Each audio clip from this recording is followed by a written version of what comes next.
here on Following the Gong. Joining me is IT and cybersecurity leader Atif Ghauri. And I'm very excited for this chat today. I think this is a really important topic for any scholar to hear. But Atif, I always like to start really, setting the stage for our scholars. How did you first come to Penn State back in the day?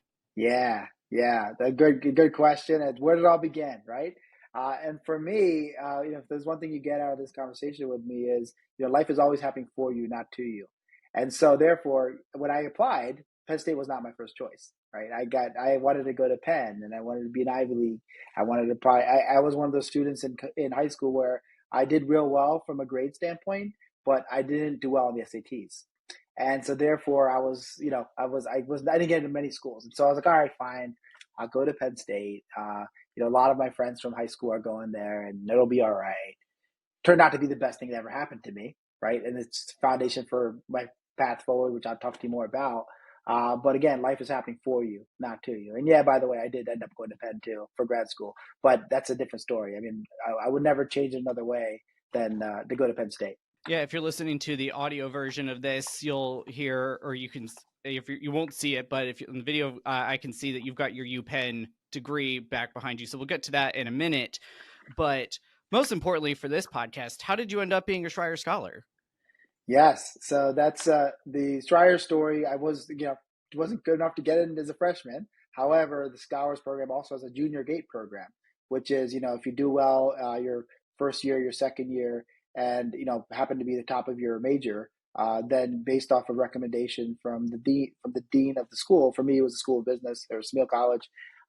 You can get nominated, and then you write an essay and do a couple of things accordingly, some service, and you may get selected. And I was fortunate enough to get selected, and that took my already strong Penn State experience to a whole new level. Being a Schreyer Scholar, which many of the students listening to this know, it's a privilege.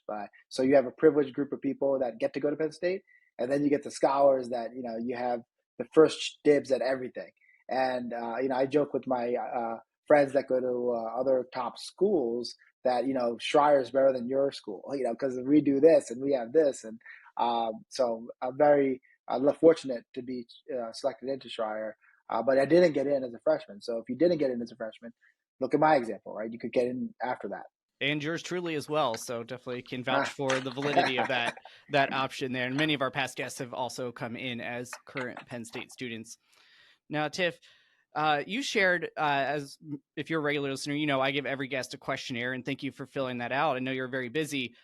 You started a business when you were a student. I wasn't sure if it was either in high school or here at Penn State, but I wanted you to talk about that experience and, what you got out of that early entrepreneurial experience at such a young age.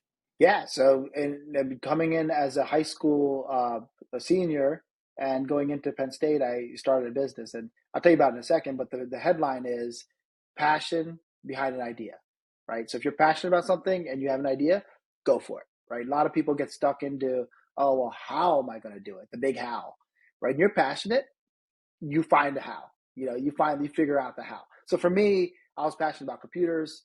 A buddy of mine at the time, this is back in, I'm going to date myself a little bit, back in the early 2000s, right? Right around when Mike Odell was making news.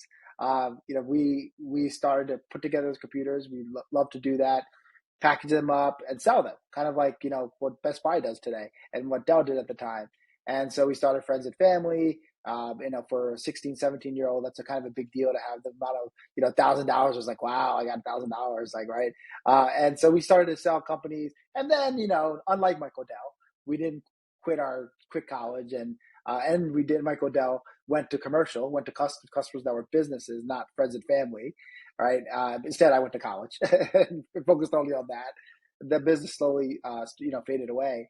But it taught me about initiative. It taught me about, following your passion. And, and then later in my career, that picked back up when I went to several entrepreneurial type of pursuits. Well, he was pretty successful. You're pretty successful yourself. So I think your path definitely played out pretty well for you, Atif. But one of the things that, you stayed at Penn State and graduated, and obviously you found time to be involved on campus, as pretty much most Schreyer scholars do. And I wanted you to talk about your experience in different clubs, starting different programs, and how, what you learned at the time and how you've deployed that in your career, especially as a senior executive now. It sounds really simple, but the concept that most of you learn when you learn leadership is vision, right? Painting the vision. For me, I realized immediately that getting good grades in classes was great, but to really separate yourself from the rest, you need to be involved with student organizations, and not just involved with student organizations. I started off as a freshman participating, but then quickly jumping into leadership roles. And yeah, that's more work, right? And it's more responsibility, but that's how you do it. And then back to the vision thing. So once you get into an organization and people, I ended up being president of multiple organizations, and people look, oh, you're the president, especially as a freshman or sophomore. Ask me who ran against me. No one, right? So it's you'll be surprised that like you could just become the president of the multicultural business society and the business student council because nobody else ran, and maybe somebody else runs. That's too cool too, and then you give it your best shot and you get into it. But then when you get in, one thing I focused on was, what's the vision? Like, why are we here? Like, what's the purpose, right? And what do we want to do as a team? And that, fast forward 20 years now later, like I'm still doing that stuff, right? So it's taking the initiative, stepping up for the role, getting selected. That's sometimes if there's an election, and then establishing a vision and driving. And, foundational things that you start now and you'll be doing for the rest of your life. Awesome. Yeah, it's really funny how often guests on the show talk about like, I learned things running a club here at University Park or another campus at Penn State, and they're using it today in their career. So excellent to see that even at the C-suite, you can draw on those experiences. Yeah. Very important.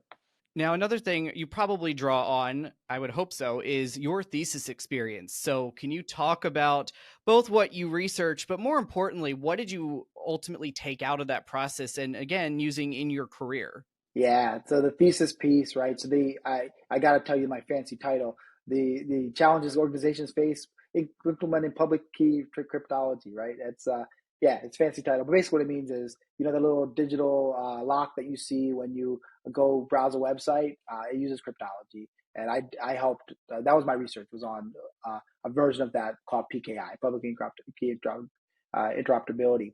And really, really though, Sean, no one really read it except for my thesis advisor and some of my friends, right? However, it was a really strong experience for me that was shaping for me because it involved studying cybersecurity. So at the time, cybersecurity wasn't really a thing back when I graduated in 2000. And I noticed because of with some friends that also had similar interests as I did, that security is kind of a big deal. Like this thing called e-commerce and things that are going on online. Security is going to be an important thing. And so that was my excuse to dive deep. And then diving deep in that to Dr. Chu from the ISD school, who was my thesis advisor. He coached me through it, and we developed the thesis. And ultimately that led me to my first job at IBM. Out of college, I went to IBM, and I was talking about PKI, which no one really at that level as a college kid coming into the workforce knew anything about. And looking back, I really didn't know anything, but I kind of did, I guess. But IBM trained me after that, and that was just the beginning of my launch pad. But the thesis was the cornerstone for me to do so. Excellent. And I was hoping you would talk a little bit more about that actually is, your strategy that you used then for, internships in that first role at IBM. And then also from your current perspective of like, what are you seeing successful candidates for the companies that you've been leading are using for those entry level roles? Yeah, no, it's especially for students now that are, coming through the freshman, sophomore, and then getting to junior, senior.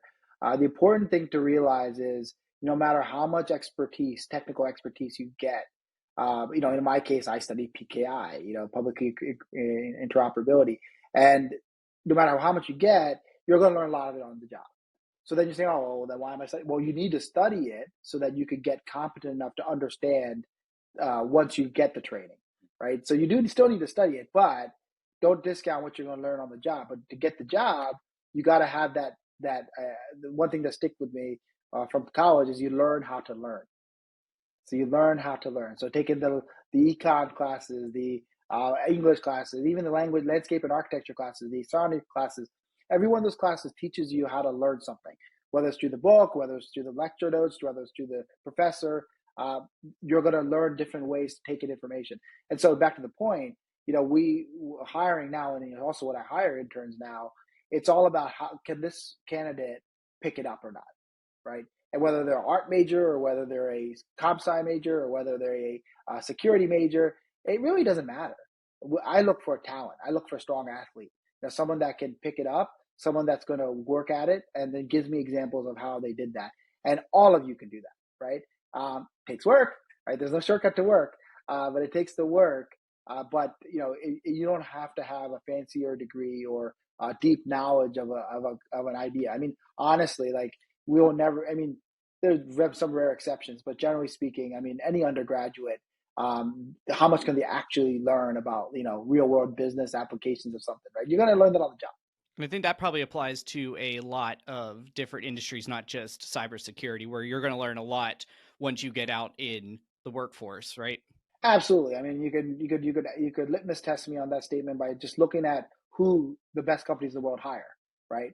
Their majors. Like it's all over the place. Like they're looking for the strongest athlete. Like you can look at Apple or Google or et cetera. They're looking for the best candidates overall that can learn, that know how to learn, that know how to ask questions, and then know how to admit when they don't know, right? Which is another challenge, especially for folks that are really, really smart, really talented, is that they feel like they have to know everything. And that's not necessarily the case. It's okay to say you don't know, right? And I'll find out, right? And so that's one of the things at IBM that I did often was when I didn't know, I said, I don't know that, but I'm going to go find out. And then I come back and maybe still be wrong. And then they'll say, okay, well, all right, I'm going to go look at that. And then after a few iterations, it's like this new thing that not only did I learn, but actually made the company better, right? And then as your leader, whoever you're working with or working for, sees that this person has that acumen to just continue to grow, because no one's just going to know everything, right? Absolutely. And humility, I think, is an underrated skill, right? Like knowing what you don't know, that is crucial. Yeah. And speaking of kind of maybe not knowing what you don't know, though you're fairly charismatic, I think is a fair adjective to use for you, Atif. Looking at your resume, your early roles were in sales and product management. Can you talk about how you took, you learned the communication skills to take all of your technical acumen and background and be able to speak to different audiences that have probably very different levels of technical understanding, especially for really nuanced or niche topics in things like cybersecurity and what you talked about with PKI, which is something I just learned was a thing. I know the little lock on Chrome. That's about the extent of what I know. So how do Yeah. you translate that to different audiences? Yeah. I think the seed of that started, Sean, in the Schreyer Honors College. There's maybe they still do that today, but the Schreyer Leadership Symposium. And it's funny, I still have the T-shirt that I got from that. I actually wear it still. Like it's still around my wardrobes. The SLS, the Schreyer Leadership Symposium. I wanted to be a student of leadership, lifelong student of leadership. And to this day, and if you follow me on LinkedIn and stuff, you'll find that I'm attracted to gravitate towards like learning how to influence people and motivate people and move people, right?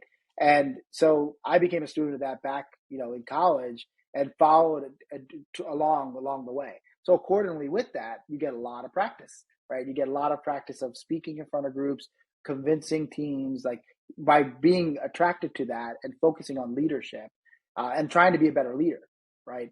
That brought me, helped me with my communication skills as well as my ability to influence, right? And, today I have 4 kids, right? You got to influence them to do things too. Like everything's a negotiation, right? And so getting those skills, yeah, and you could relate to that probably, Sean. Like everything's a negotiation.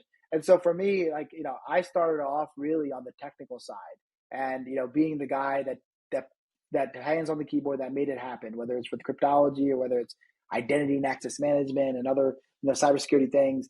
And then I realized at the point, and this is when I got to Comcast, that, and this was one of the biggest realization moments that I had in my career, was that I kind of had to decide, do I want to continue? And this is a little bit ahead for, the students right now, but 5 years, 10 years out, I had to decide, do I want to go deep and be an engineer, or do I want to get on the business side? So the way I like to explain it is, in cybersecurity, it's all about risk and risk management.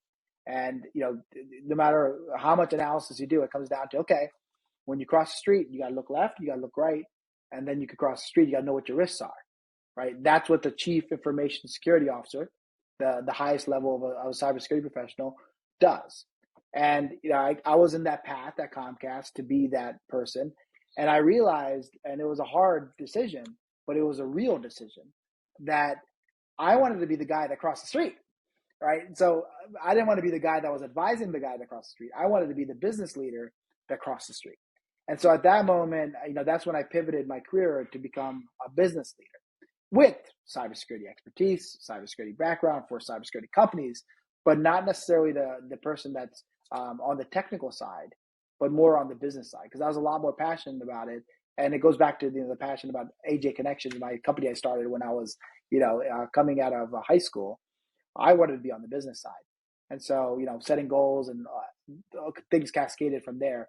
But I started off as a techie, followed leadership along the way, learning about leadership along the way, and then, understood where I need to pivot to where I am now. So what were the strategies that you used? So you make this decision that, okay, I want to go on more of the leadership track than the technical track. What are the actions that you took to start preparing yourself and making sure that you would be the viable candidate? Going back to, talking about student orgs and getting elected and jobs, you have applications and interviews. How did you start setting yourself up? Obviously, you have a degree from Smeal, so that's a rock solid foundation, but how did you build on that? Yeah. So I was deliberate about, especially my first 10 years, like the first part of my career, I was very deliberate about, I wanted to live at the intersection of tech and business. So living at the intersection. Okay, so you got to know a little bit about both. So that meant I need to know both, right? I got to learn both. So it's more work. And so from my IBM experience, I got the tech side.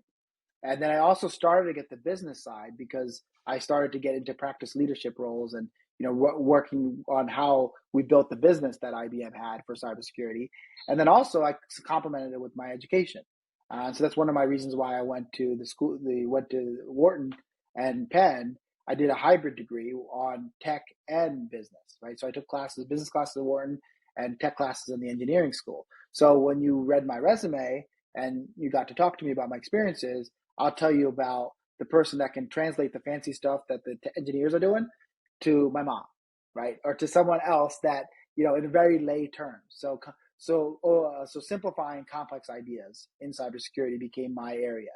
But that didn't happen by accident, guys. Like that happened because that's what I wanted to do. I set that goal. And, you ask, well, how did you know that? Well, I knew that because over the course of as you get into your role and you take on opportunities, and I always advise folks to start in consulting because you get all different types of projects in consulting versus going to one company and working for that one company. That's good too for different reasons, but consulting lets you try things out. And so when you try things out, you learn about, where's your sweet spot?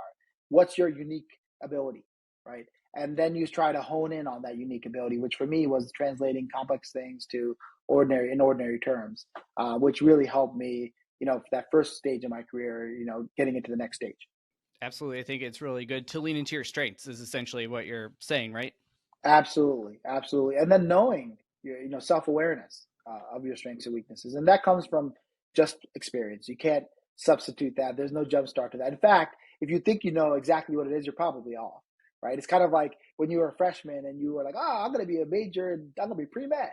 And then, 6 weeks later, you're like, I want to be X. And so, there's a stat that used to be out there that every undergraduate changes their major at least 1.5 times, right? So, and it holds true for me. I don't know about you, Sean, but I was pre-med and I went to business.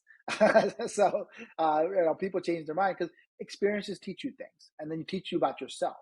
And that's what, helps to, shape that story for you individually. It's not for me, but I did add a double major. So I guess there is that. I stuck with the first one, but I added one. So yeah. Tiff, you said, I was looking at your resume, and prior to your current role with Ultraviolet, you worked for, I'm going to butcher this, but either Sedaris, hopefully got that right, formerly the Herjavec Group, and that is one of the Shark Tank sharks, Robert Herjavec. Can you talk about how you got connected with him and the pivot that had for your career? Yeah, absolutely. I love telling that story. I get that question all the time.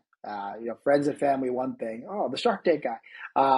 And I think it goes back to the first thing I said, which is life is happening for you, not to you. And so one day I was sitting at Comcast doing my job there. I was running a security program there, and I spent a lot of money for security software from a company called Splunk.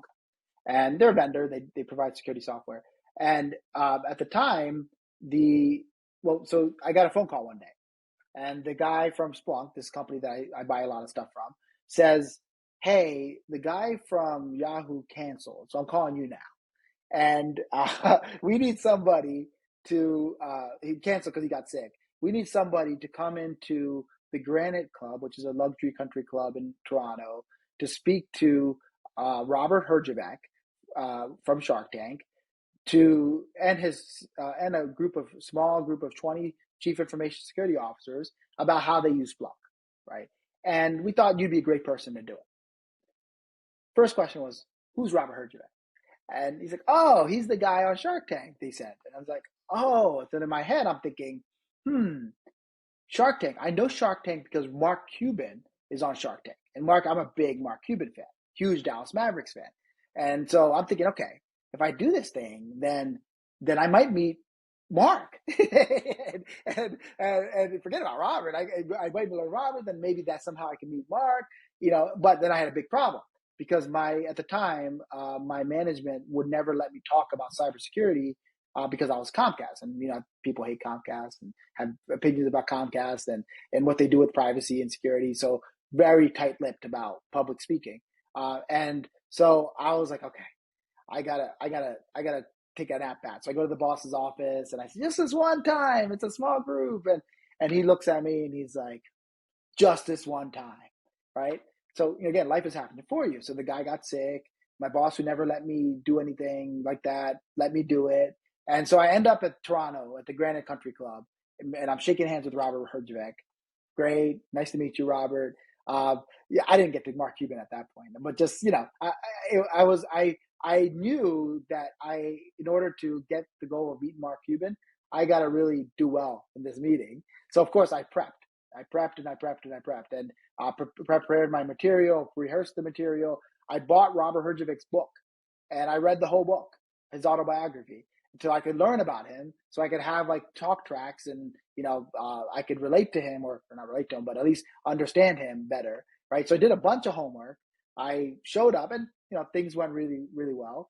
And lo and behold, and then one thing led to another. I ended up leaving my boss, who was like, "What, Shark Tank guy?" And joining the Herjavec Group at the time to work for Robert to help him build out the company. And fast forward, I met Mark Cuban twice, which I'm and when I first met him, funny story. I was literally, and Sean, you commented already, I'm kind of articulate, but when I met him, I was like lost for words. I was like goo goo gaga. Like I didn't know what to say. Like I was caught in and to this day, Robert still makes fun of me about that. I was a little bit the same way. I'll admit, when I had Stefan Wisniewski on the podcast back in the day as one of our earlier episodes, and wow, I'm a big Eagles fan, and I was a little I fanboyed a little bit when he was on, so I can appreciate that, Atif, when you get to meet somebody like really cool like that. So that you look up to, you're like, you brought us a Super Bowl. I'm in your case, you're like a huge Mavs fan, and obviously he's like a celebrity owner for that team.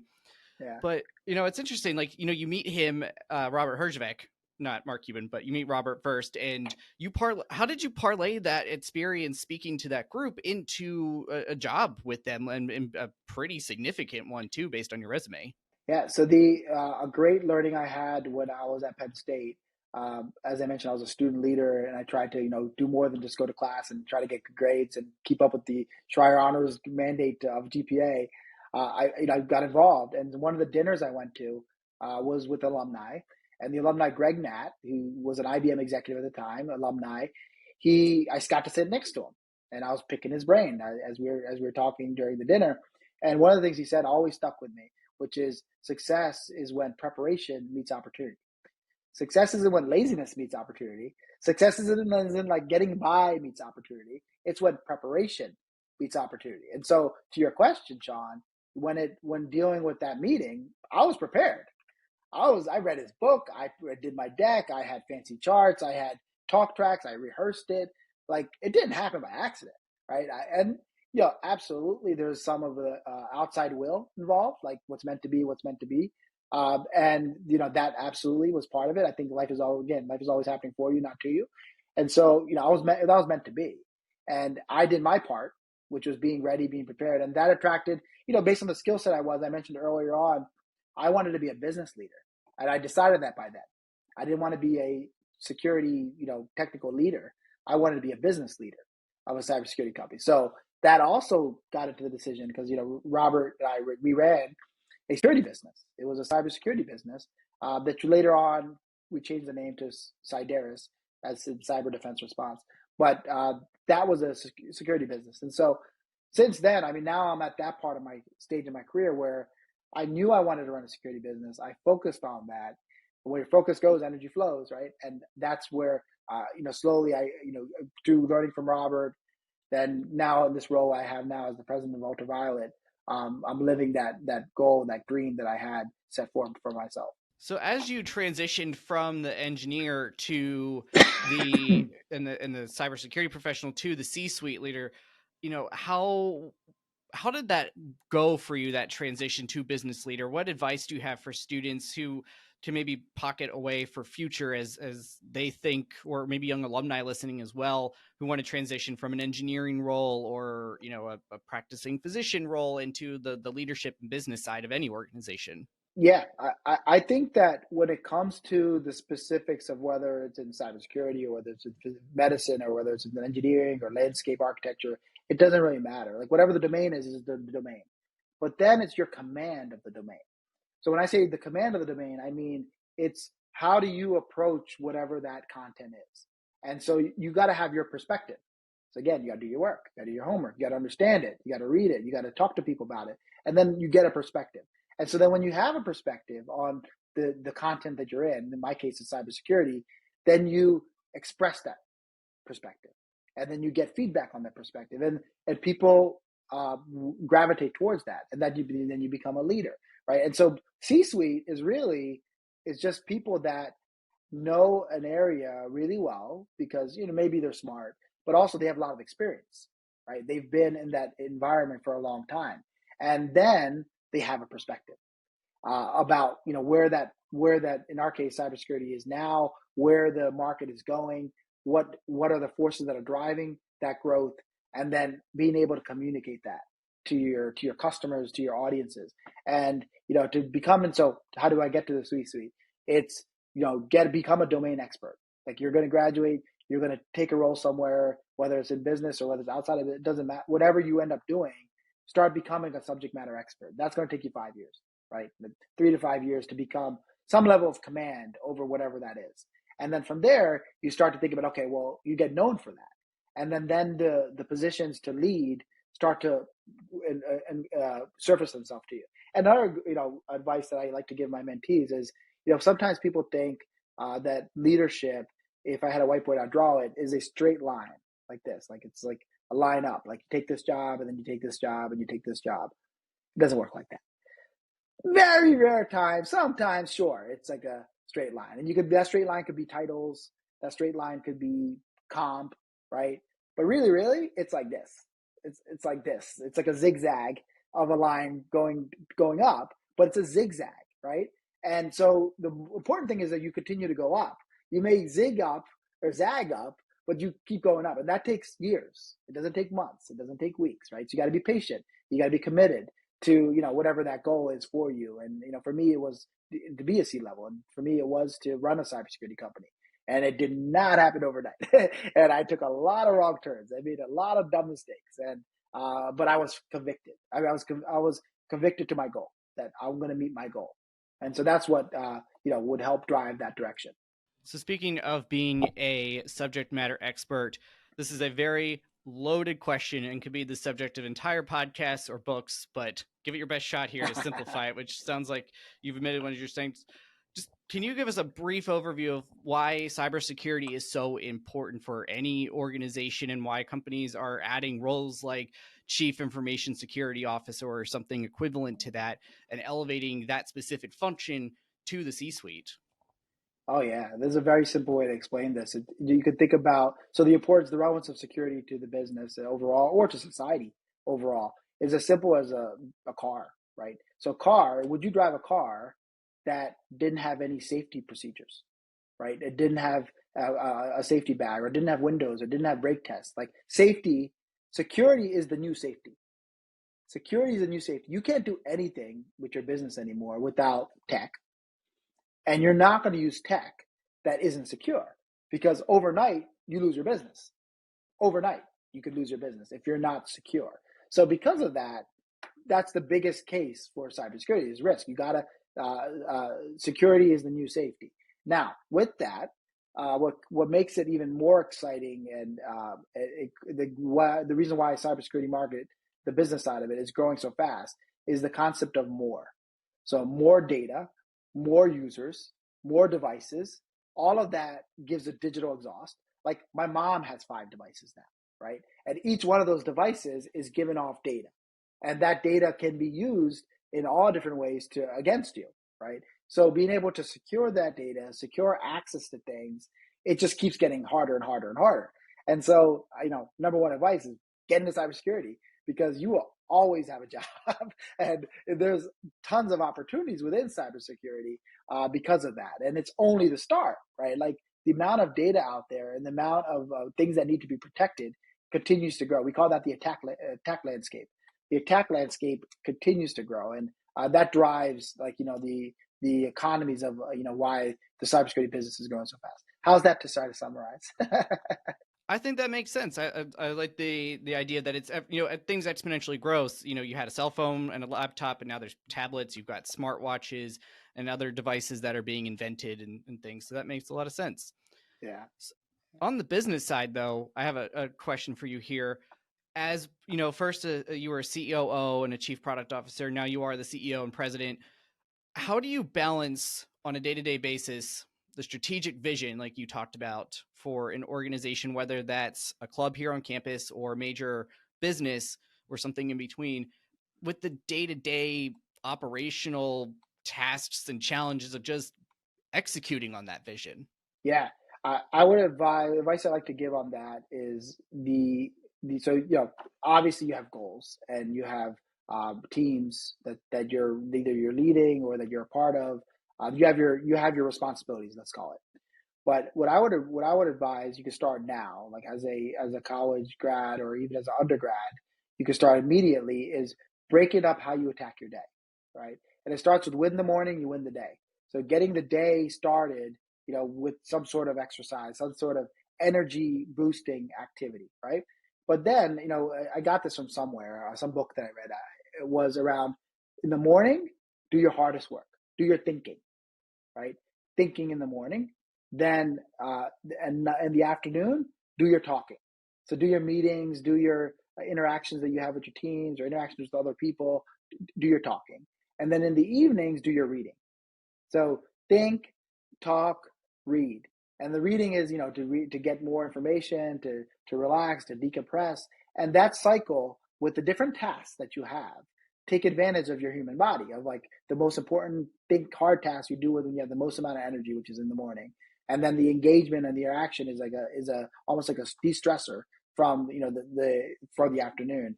And so approaching that to for us, it's right now, it's end of the year and it's budgets. It's like, okay, well, what are we going to make next year? What do we did this year? How are we going to take care of our employees? All of those things break down into smaller projects, smaller tasks, which break down into your day, right? And so the day's tasks that are think, the day's tasks that are talk, that helps me keep going and keep moving and have a structured way to approach the day versus just doing whatever, like that can burn you out. That can lead to a lot of anxiety. One thing I'm big on, and I have a lot of different anecdotes around this, is energy, right? Energy is everything. And energy controls your decisions, right? So the decisions, well, energy controls your decisions. Your decisions control your destiny. So you can make one bad decision and not get screwed up. But if you make a same bad decision over and over again, directionally, you're headed the wrong direction. But if you make a good decision and over again, directionally, you're in a good place. So it's all about making good decisions. And it's hard to make good decisions if you're in a bad mental state, right? So it all starts with the energy levels in your mental state. And look, I'm saying this to you, but it's a work in progress, right? We're all trying every day to get better at that, especially emotional intelligence and controlling stress. It's an ongoing battle, but you want to be conscious of it every day. Absolutely. And it's not surprising then that you booked a time to record late in the afternoon, definitely with the talking, right? So I think that fits. And kind of, leading into the evening here when we're wrapped up, how do you stay current with the constantly evolving technologies and trends that either directly with the tech or in geopolitics that can influence your work? Yeah. And so I'll give you some feedback for the listeners that are into cybersecurity, especially cyberwire.com. We can put it in the notes, is a great short 15-minute read, and or there's a podcast which I listen to, which gives you the headlines for in cybersecurity for the week. And you first time you listen, second time you listen, you're like, oh, I don't know what he's talking about, and I know that, but guess what? Then you start to dig into it. Okay, what do they mean by that nation state actor called Panda? And then you start Googling that and start reading about that. And before, I have mentees that I've told this to. 6 months later, they get the trends, right? They start to understand because they do it regularly. Again, you got to do the work, right? You gotta put in the time.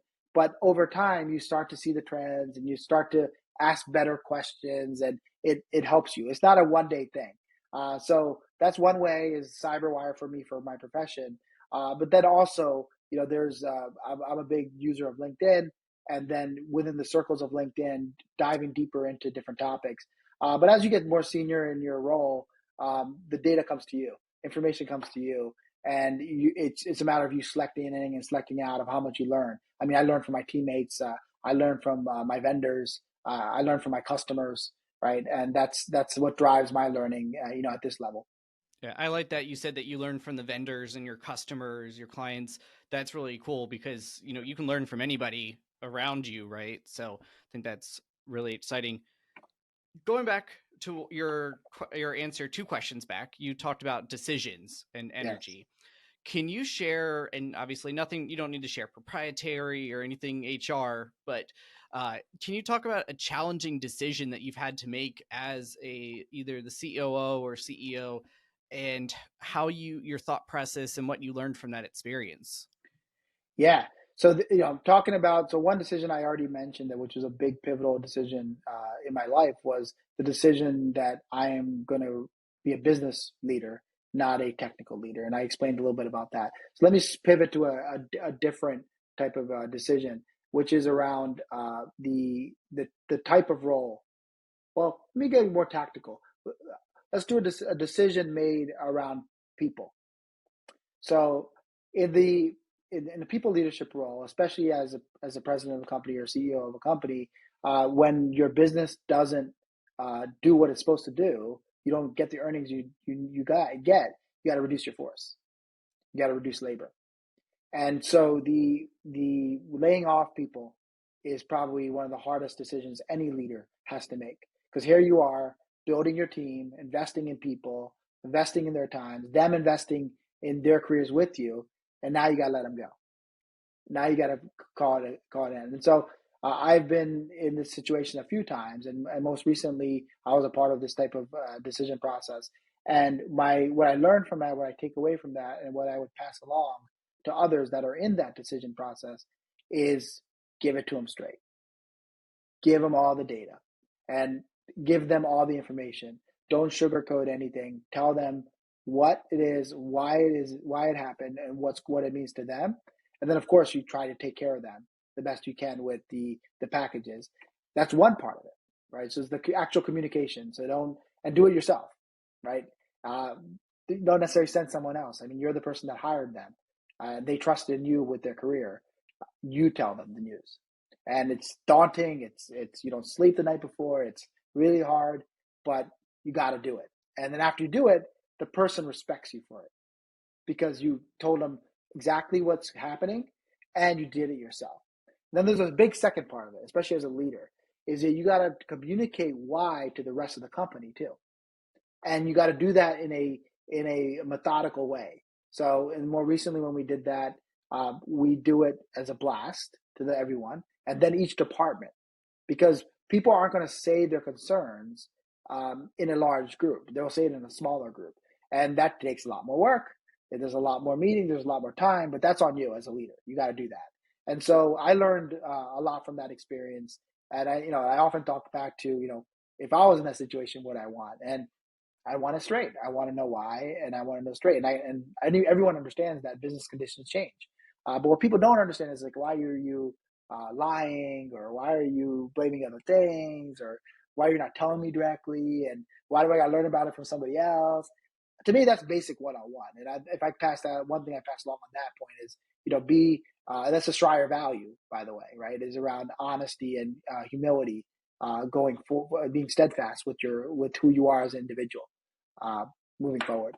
I really like that, Atif, and especially, I saw something recently on LinkedIn about that second part is really important, because the folks who are still, the employees who are still at that organization can have survivor's guilt, and that can really damage morale. So explaining and being forthright with them, and in addition to those who've been laid off, or whatever kind of term you want to use there, is really good advice for anybody who's in a position to have to make those tough choices. And Sean, if I got one last thing there, it's so easy to be like, yeah, my admin go tell them, and then yeah, let's go work on moving forward, like, which is bad, right? Like, no, like, you do it and you tell everyone about it and you explain all the details. Yes, it's more time for you, and yes, you're going to be more uncomfortable, but you're going to be a better human for it, and you're going to be a better leader for it.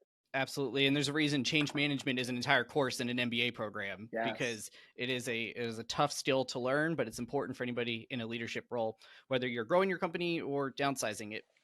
Yeah. And speaking of skills and qualities in a leader, we've talked a lot about different things that are helpful to be an executive, to be a leader. Are there any other skills or qualities that either natural or learned that is important for those roles that scholars can start developing now if they haven't already?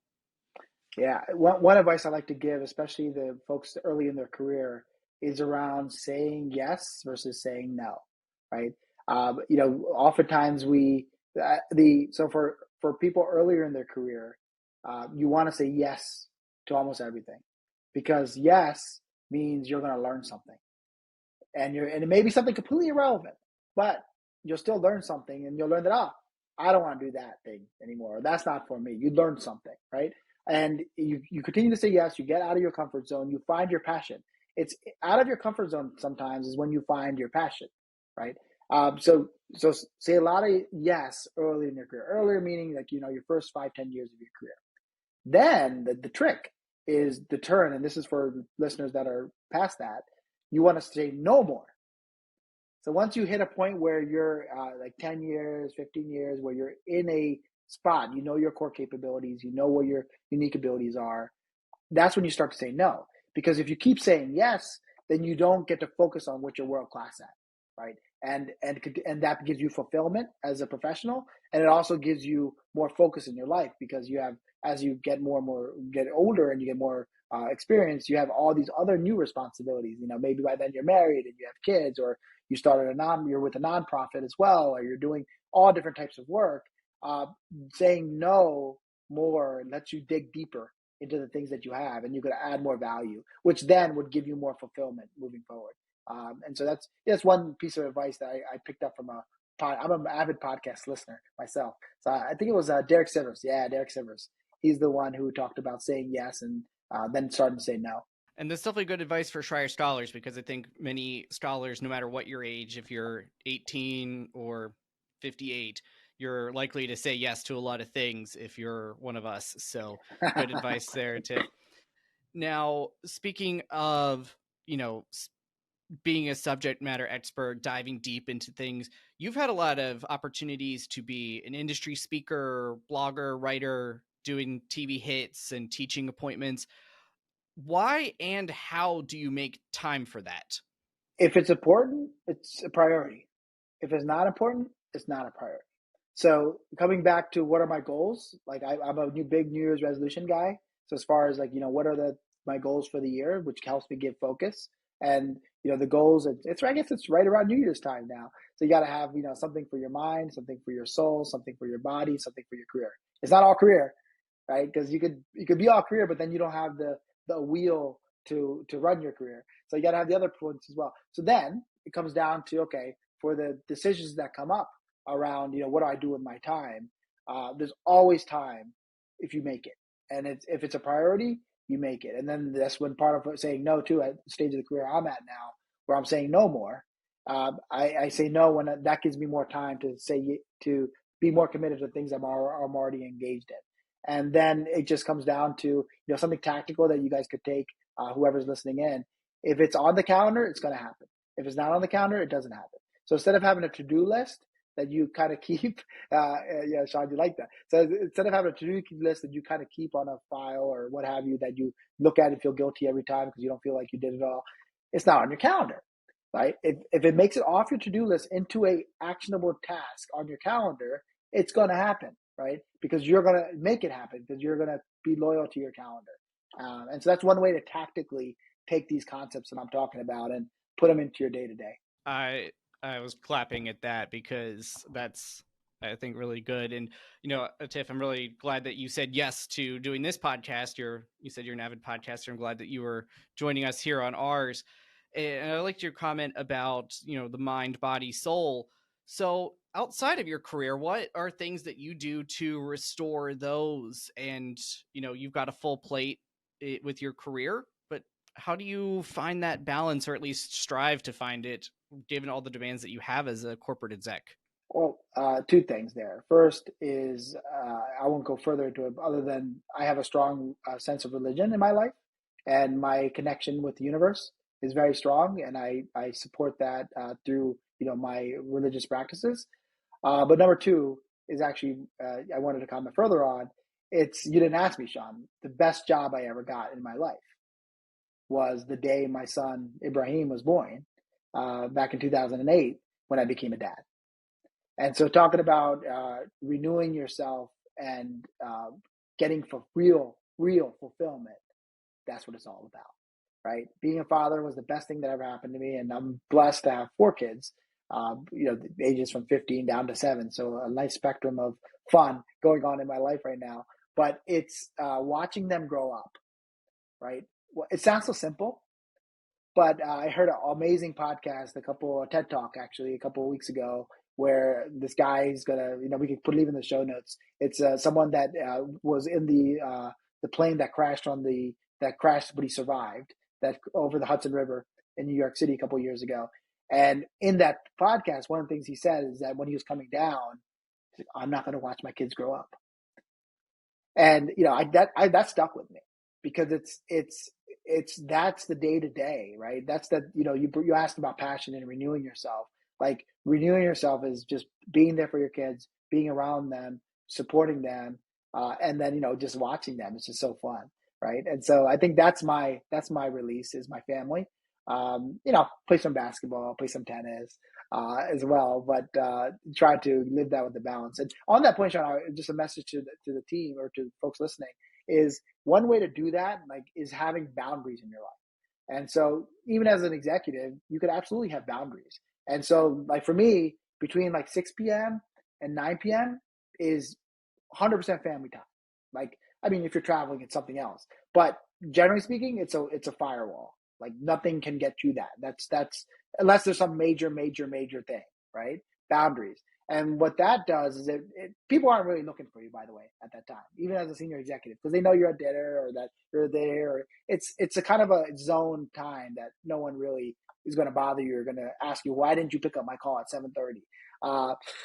And so by doing that, it's really helped me personally by having those boundaries. And they have to be self-imposed. Because by the way, no boss or anyone is asking me I'm the one that is looking at my email or who's making the call, or it's us that's the problem. right? And so if we set those boundaries, then it opens it up to whether it's your kids or whether it's your hobby or whether it's your sport. It just gives you that daily, like, refresh time. And then what you find out by 9 o'clock, 10 o'clock, you really don't need to log back in because you just do it tomorrow, like tomorrow morning, right? And so it turns into this, okay, now all of a sudden I have some time to decompress and get re-energized for the next day, right?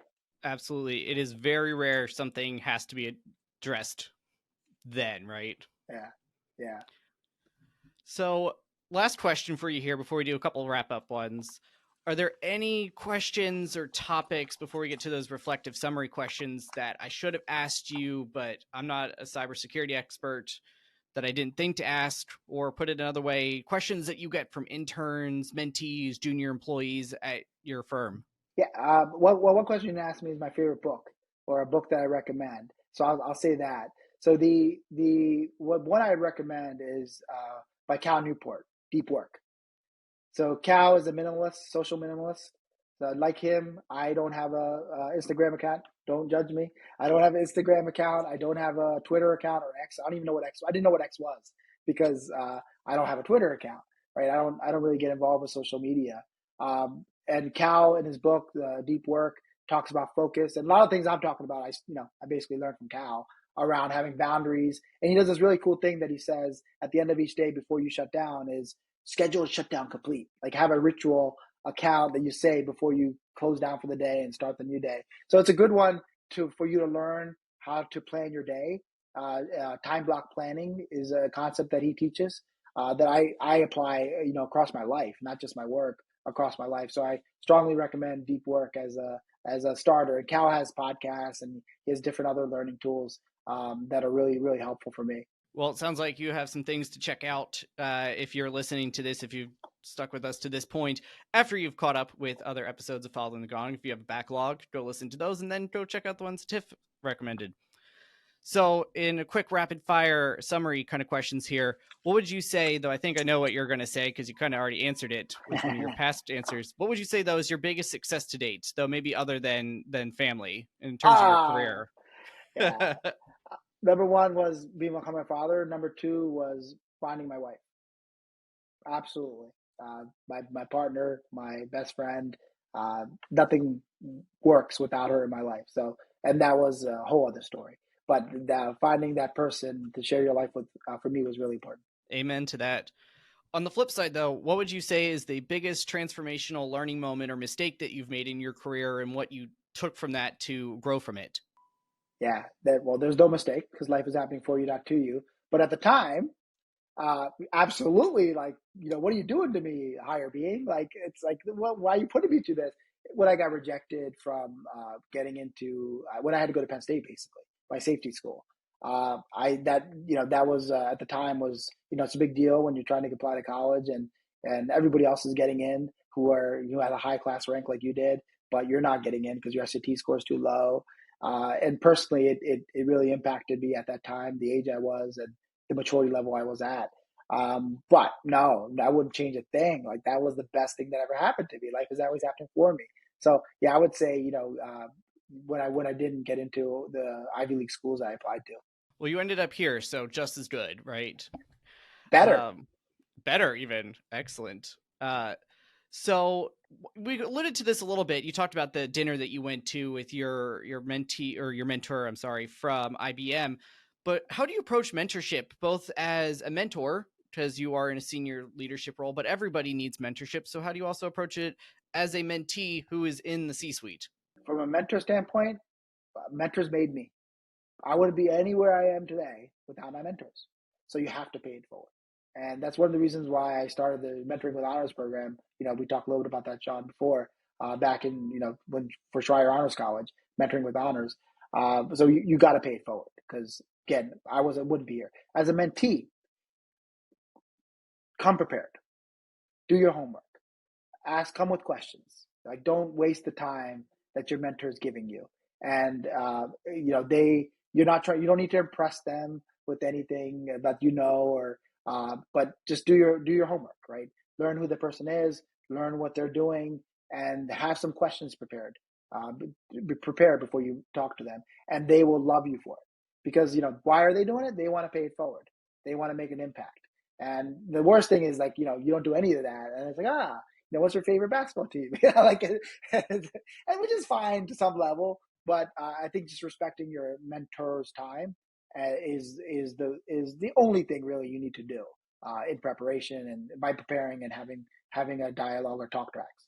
Absolutely. And I think going back to one of your previous answers early in this chat about knowing, being open about what you don't know as well to come into that conversation, I think kind of fits in with what you were saying there too. So tying our whole conversation full circle. Now, Atif, are there any professors or friends from your days on campus that you want to give a shout out to?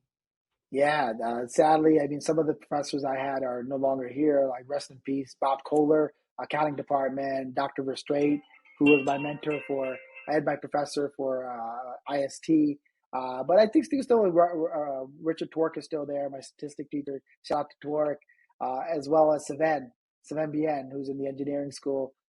He's a great professor as well. And I will say Dr. Verstraete, who's no longer with us, rest in peace, he came into class one day, MIS 204. I don't know if you guys still have that.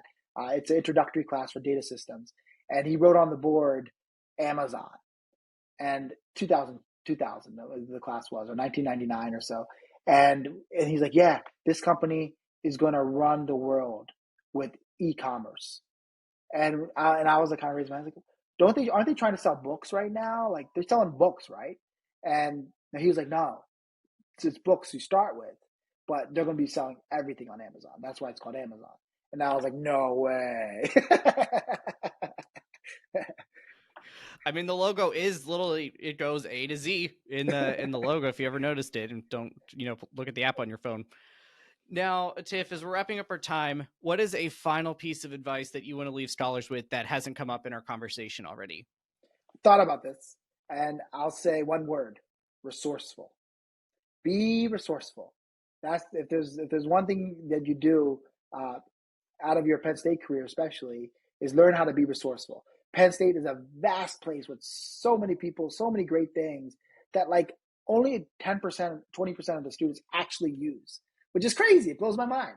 But as far as like the things, like the faculty, of course, the courses, then the facilities, like I took golf class as elective as my senior year to learn how to play golf, and I had the coach of the golf team as my instructor. Like, that's incredible. Like, we're never going to get that opportunity again.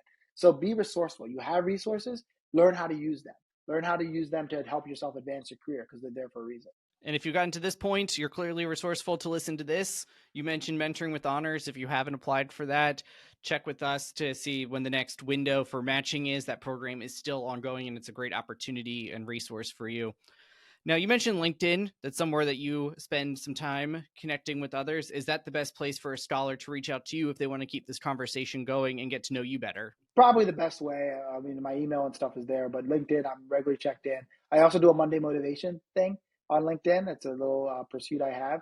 So you could subscribe, or you could friend me, and you could get part of the Monday motivations that I send out. And love to interact. Awesome. And now for the most challenging question in this entire podcast, all about cybersecurity and leadership. If you were a flavor of Berkey Creamery ice cream, in order to get through this and pass the firewall to the end of the episode, which would you be? And most importantly, Atif, as a Scholar alum, why would you be that flavor?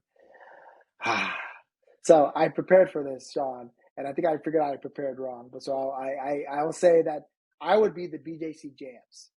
So the BJC Jams is vanilla, but it has a swirl of flavor, right?